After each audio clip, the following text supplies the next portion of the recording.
જમ્મુ કાશ્મીરના પહેલગામમાં થયેલા આતંકી હુમલા બાદ ગુજરાત પોલીસે ઘૂસણખોરી કરીને વસવાટ કરનારા લોકો સામે કડક કાર્યવાહી શરૂ કરી છે। ત્યારે અમદાવાદ ગ્રામ્ય પોલીસે સાણંદ, ચાંગોદર, બોપલ, અસલાલી તેમજ ધોળકા ડિવિઝનના પોલીસ મથક વિસ્તારમાં છેલ્લા 24 કલાકથી સર્ચ ઓપરેશન હાથ ધરી આશરે 1000થી પણ વધારે લોકોને ચાંગોદર પોલીસ મથક ખાતે એકત્રિત કરી તમામની વેરિફિકેશન પ્રક્રિયા હાથ ધરી હતી। ત્યારે આ તપાસ દરમિયાન 8 ગેરકાયદેસર બાંગ્લાદેશી રહેતા હોવાનું સામે આવતા તેમની ધરપકડ કરી તમામને તેમના દેશ ડિપોર્ટ કરવામાં આવશે।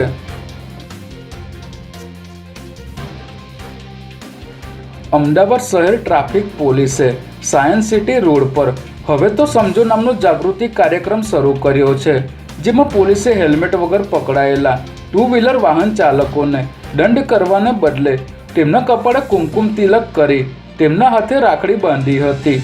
સાથે જ માર્ગ સુરક્ષા અંગેની ડોક્યુમેન્ટરી ફિલ્મ પણ બતાવવામાં આવી હતી।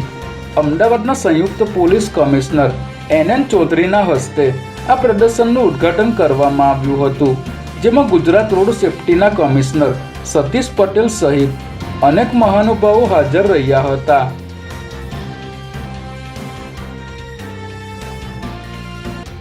અમદાવાદના નારોલ વિસ્તારમાં પોલીસની દીકરીએ પતિ અને સાસરિયાના ત્રાસથી ગળે ફાંસો ખાઈ આત્મહત્યા કરી હોવાની ઘટના સામે આવી છે, જેમાં વઢવાણના ASI વિનોદભાઈ રાઠોડની પુત્રીએ નારોલમાં લગ્ન કર્યા હતા, પરંતુ સંતાન થતું ન હોવાથી સાસરિયાઓ મેણા મારતા હતા અને નાની નાની બાબતોમાં પણ ત્રાસ આપવાનું શરૂ કર્યું હતું, જેથી આખરે કંટાળીને રમીલાબેને ઘરમાં ફાંસો ખાઈ આપઘાત કરી લીધો હતો। આ અંગે નારોલ પોલીસે મૃતકના પતિ સહિત 5 લોકો સામે ગુનો નોંધી તપાસ શરૂ કરી છે।